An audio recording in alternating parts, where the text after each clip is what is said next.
Hi again, everybody, and welcome to another edition of Around the Town with Chuck. My name is Chuck Guglielmo, a weekly interview show where we talk with interesting people in the community. And my guest today is newly elected County Commissioner J.P. Ducro. J.P., thanks for joining me. My pleasure. Thank you for having me. Good to have you. We've had Casey, we've had Catherine, so this is going to be kind of like an informative Gotta complete the trifecta, meeting and see what we can learn about you, not only our viewers, but me as well. Sure. First of all, obviously, you are the owner and operator of Ducro Funeral Services. How long has that place been in business? Well, let's see. My great-great-grandfather founded our company back in 1853, so we're celebrating our 164th anniversary this year.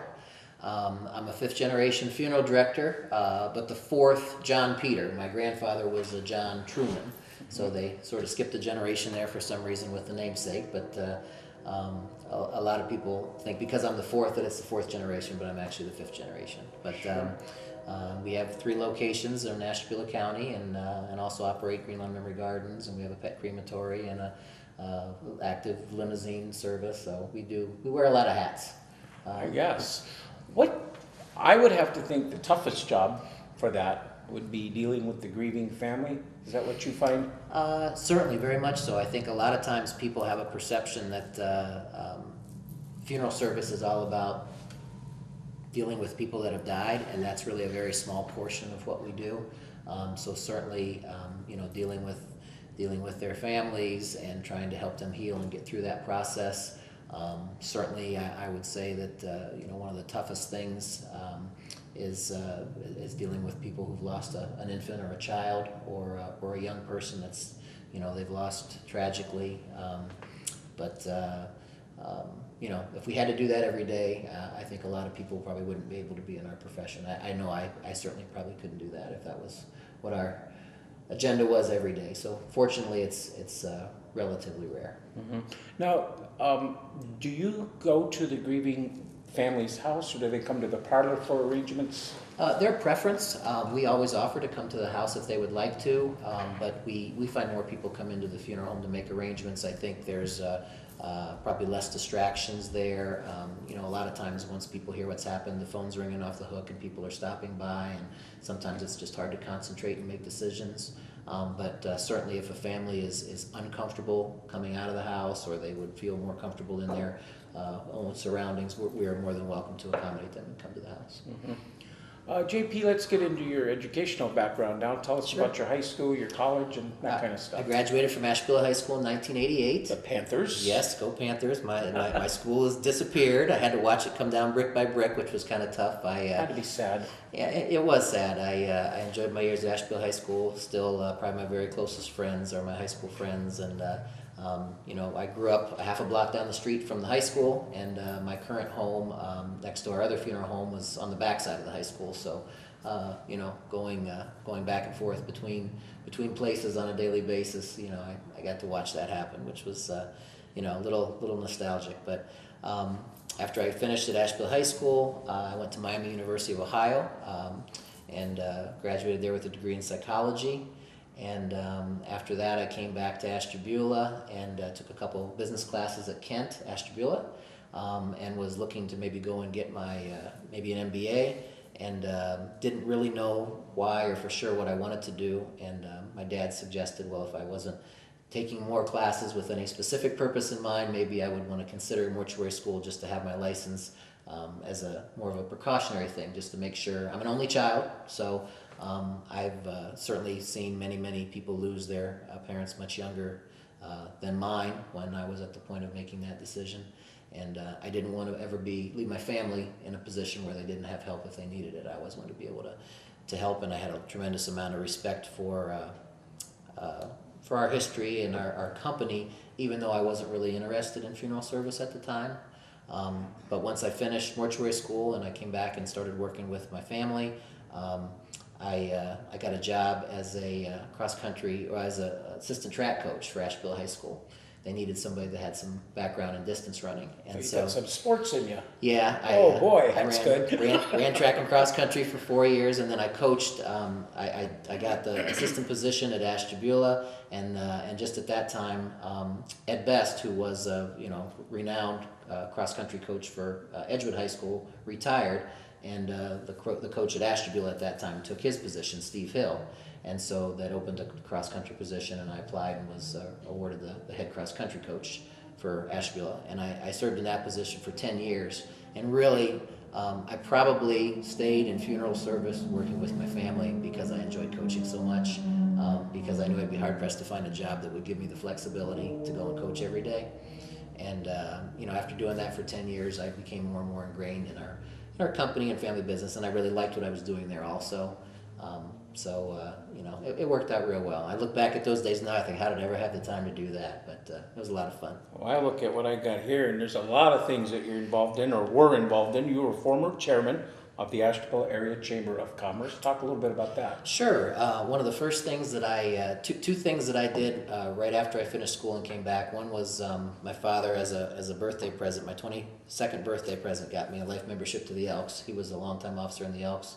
So I joined the Elks and became an officer and served as an officer there for about 8 years.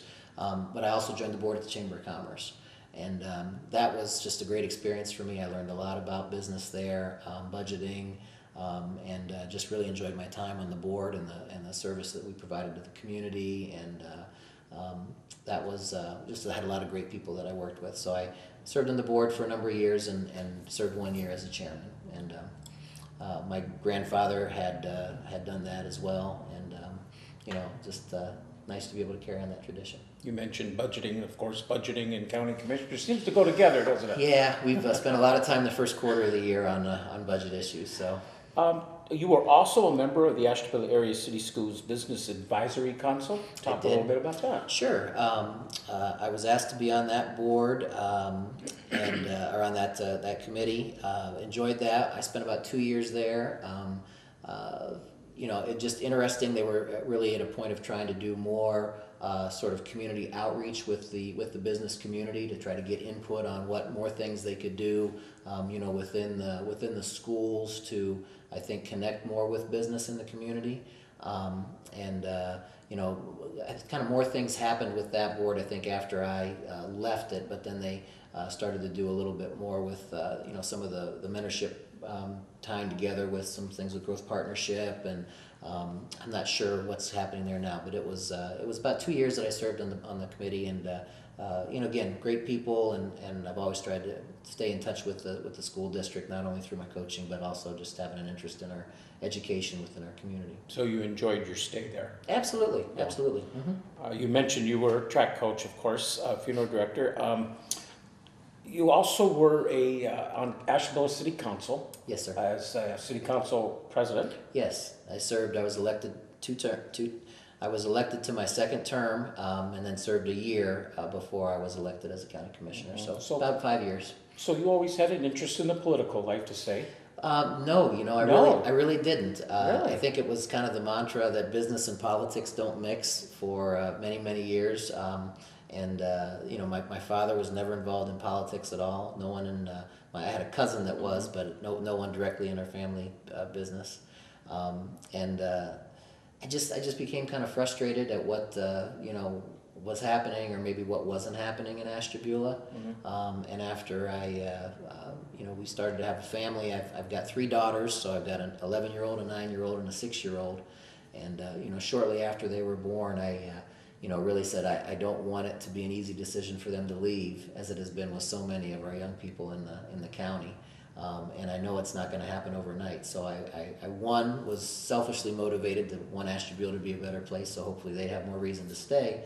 But just for the community in general, I want it to be a better place. And the thought of business and politics don't mix. I guess if you don't start making your community a better place, there's not going to be a whole lot of business left around to do business for. Sure. I just big believer, always have been, in being involved in your community. Our community has been very good to our family, and so it's the least we can do to try to give back. And being in politics is one way to do that. And I much prefer public servant to politician. I don't really much like the politics of politics. I think at the local level, it's just about trying to do the right thing and make your community a better place. So you had a couple terms on the city council? Yes. Mm-hmm. And how was your relationship with Jim Timonier, the city manager? Great. One of the reasons that I decided to run for city council was the class of people that were running for office at that time. Mr. Timoneer, Jim was running for city manager along with Kevin Grippy and Jason Strong, all of whom were friends of mine, and I had a tremendous amount of respect for all of them. I had known Jim and supported him in some previous activities, and certainly was involved with him while he was director at the chamber. I had a tremendous amount of respect for him. Chris McClure approached me and asked me about running for city council, and he was going to run for council at large as well. And just seeing more younger generation faces wanting to be involved and willing to get involved, kind of was an inspiration for me, and recognizing that, they can't do it alone. And we had a period of time, maybe 8-10 years ago in the city of Ashtabula Council, where we had a couple, really sharp young up and coming professionals that had run, but they were kind of like lone wolves out there, and really didn't get a chance to make a difference because they were kind of, shot down and voted down with some of the progressive ideas I think that they had. And so, if you want to try to make a change, nobody can really do it on their own. You kind of have to try to do it in a collective mindset. And, I wanted to try to work together with those people because I knew that they were good folks and we could do things the right way. Sure. JP Ducro, my guest on Around the Town with Chuck, the newly elected county commissioner. JP, when did you think you became interested in wanting to run for county commissioner, and why? Well, a lot of people asked, why did I run again for city council if I was going to run for commissioner? And truly, when I ran for city council, I had no expectations or aspirations of running for county commissioner. And that decision probably didn't hit until somewhere after the first of the year, a month or two into the term that I was elected the second time. And, discussions were coming up of, those seats being opened, who was going to run, would I be interested? And I really didn't think that I necessarily would be. But the more we talked about it, and one of the reasons I thought was, we've made some degree of a positive impact there at the local level in Ashtabula, and it would be great to be able to do that for the whole county. So having a little bigger opportunity to make a bigger impact was one of the reasons. Wanting to know that the connections at the county commissioner level probably have a little more direct interaction with maybe your state and local elected officials, and maybe have a little more pull to make things happen and to try to bring some attention to Ashtabula County. That was a motivation. A lot of the same motivations of why I ran for city council, wanting just the community to be a better place. I've never been a person that's like to, point fingers or be critical of the job that someone else has done. If you think you can do a better job, then you should sort of step up to the plate and try to make that happen yourself. Mm-hmm. And so, that was kind of the decision that we made. And, I was real fortunate to have a great team of people behind me. David Thomas in particular, who served as my treasurer, is, tireless worker, certainly inspirational community servant, and he was such a big help. And, talking with him and, having got to know Casey a little bit, and, I just had a lot of people that were so very supportive, and, it was very flattering to have people tell me, well, I don't really want to vote for you because I don't want to lose you in the city. And, that was very humbling to have people say that. But I said, I'm not really leaving the city. I'm still here. I'm going to go down to the county, and hopefully I can try to bring more of a voice for the city to Ashtabula County. Another fact that really kind of inspired me was it had been 30 years since there had been a city of Ashtabula resident serving as a county commissioner. And I think that that's just an awful long time to have your largest municipality, not have a presence or a voice at the county level. And not that there wasn't communication, but, I'm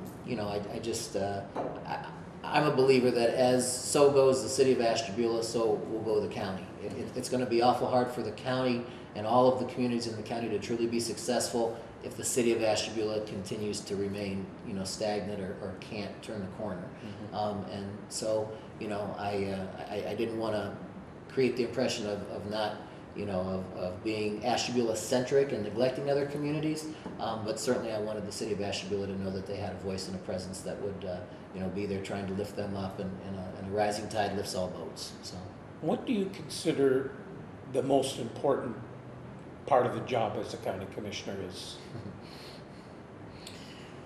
Wow. It's a deep question there, Chuck. I think there's a couple different aspects of it. I don't know if I can say one is more important than another. I think being a facilitator is one of the most important. I mean, I don't know that, our job as commissioners, I don't think is to be in and try to micromanage and tell everybody how to do their jobs. I think, for us is, try to surround yourself with good people, support them, give them the tools that they need, and let them do their jobs. And in the county, I think there has been a lot of fragmentation over the years of, duplication of efforts and resources, and not a whole lot of, overall communication with how can we streamline things and work together and really, not force that upon people, but try to be a catalyst to kind of create that, make that happen or facilitate that happening. So I think as commissioners, that's a big role that we can play is, getting all the players to the table and letting them talk about things, the pros and the cons, and how we can work together to make that happen. So, whether that's, townships working more collectively together, or maybe it's, interaction between, ATEC and businesses, or maybe that's interaction between, school districts and the communities that they serve in. We don't necessarily have control over a lot of that stuff, but I think we can bring people to the table and have them work through discussions that would, make it more efficient, make it better, make it more productive, and make it a better situation for the community. Obviously, the budgeting is one of our chief responsibilities. We have, a lot of entities that we are the budgeting authority for, and trying to have a global perspective and balance, the decisions of whatever we increase somebody's department by, we're probably going to have to take it away from someone else, and trying to balance that and prioritize that and make sure that everybody has the tools that they need to be productive and effective in their departments. It was a very time-consuming process for this first year around. The outgoing Board of Commissioners, and I think rightfully so, didn't want to make a lot of budgeting decisions. Sure. And then sort of leave the new board with the things that they put in place. So I respect them very much for allowing us to kind of get in and get our hands dirty and try to work through that ourselves.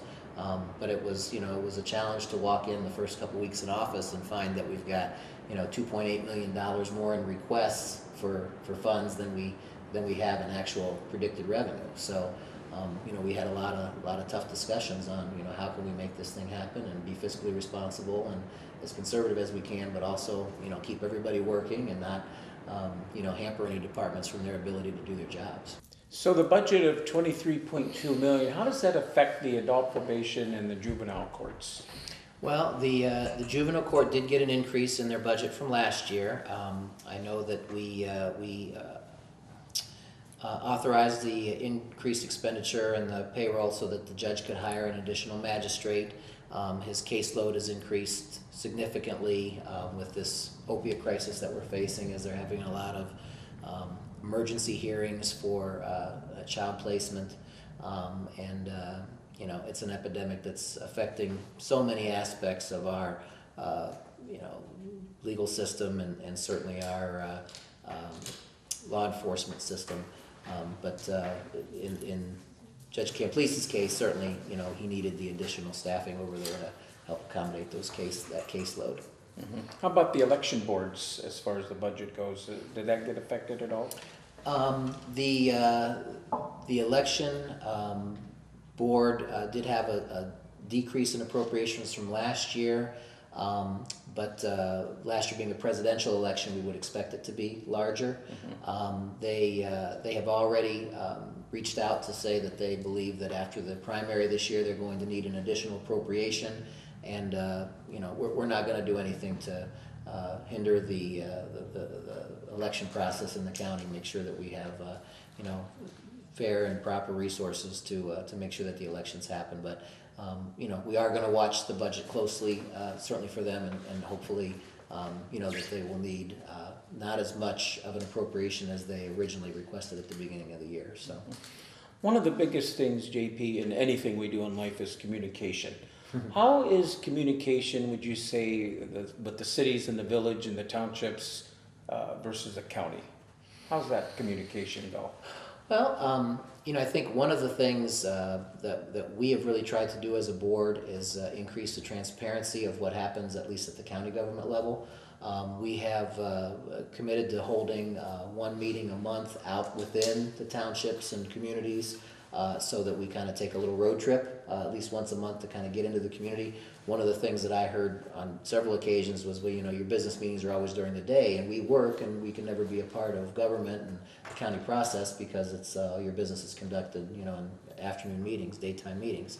So once a month we're going out and reaching a different community where we have sort of a meet and greet from 6:30 to 7, and then conduct our formal agenda session, business meeting at 7.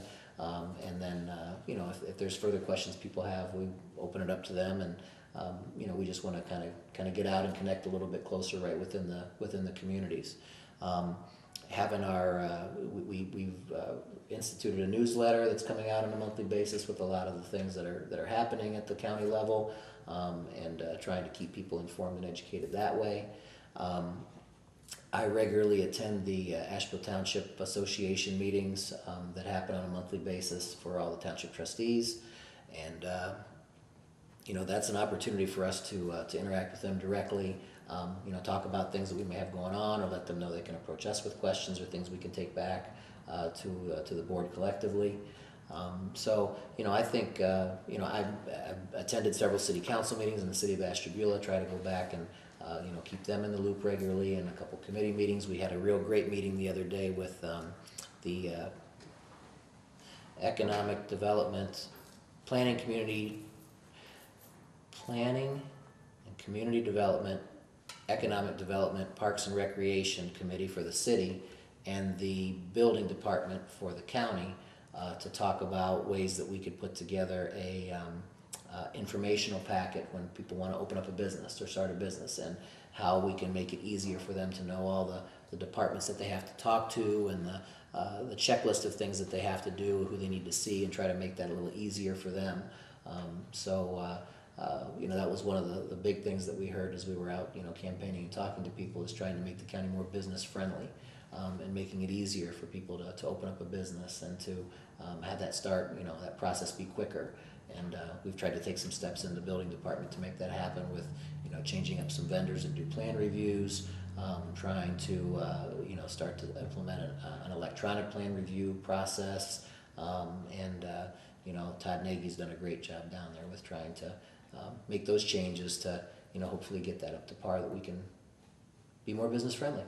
Now, of course, you're one of 3 county commissioners. Do you all focus on the same thing, or do you take different things like infrastructure, bridges and streets, economics, that kind of stuff? Well, we do kind of break things out. We're all there's about 40 different boards and commissions that the commissioners either serve on or are appointed as a liaison to, or we may have an appointment that we can send to represent us. And it would be virtually impossible for all 3 commissioners to do all those things, or for any one commissioner to do them all. So we do kind of divvy up different responsibilities. Catherine, because of her background as a social worker with children's services, she does a lot of the job and family services, social services, the county nursing home. I have been involved with the Convention and Visitors Bureau and the Senior Center and the airport. Casey serves on the as a trustee for Growth Partnership, and with the as a representative for the NOC-COG, which is the workforce training program that runs through there's a 4-county area that is represented by that. And his background as a state legislature is really beneficial because he still has a lot of those government contacts from down in Columbus, knows a lot more about the ins and outs of that process down there. So He serves as on several committees down in Columbus. Catherine's down there regularly. I was just elected to the SEBCO board which is that's the consortium for health insurance that covers our county health insurance, but about 33 counties around the state of Ohio.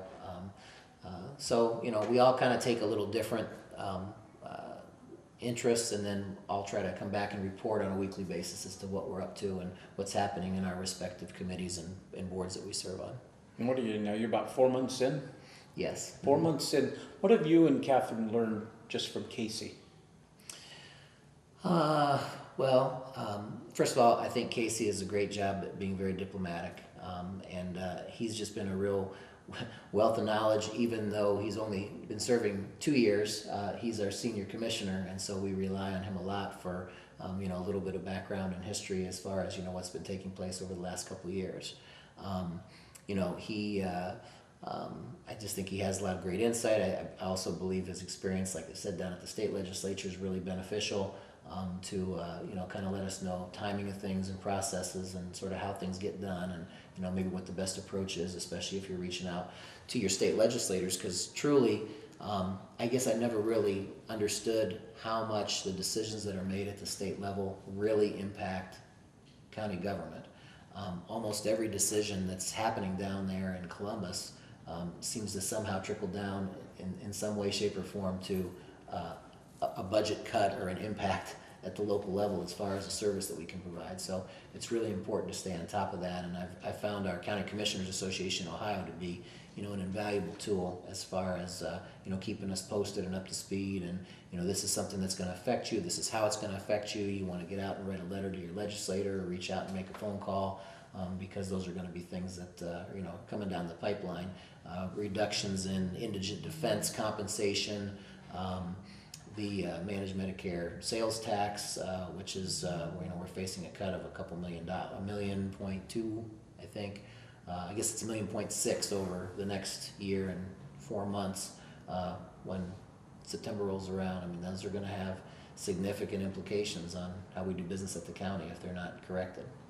Any upcoming challenges on the agenda that you see? Well, I think one of the challenges that we're still trying to work through is seeing what will happen ultimately with the settlement out of the Spire Institute. That's certainly something that we don't want to see fold.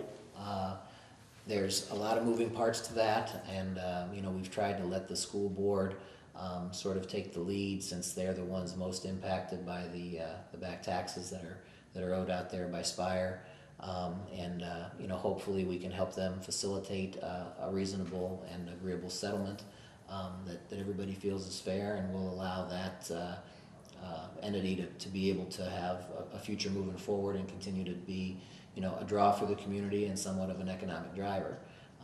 I am concerned about them not being able to work something out, and then seeing it turn into a abandoned facility or a warehouse, and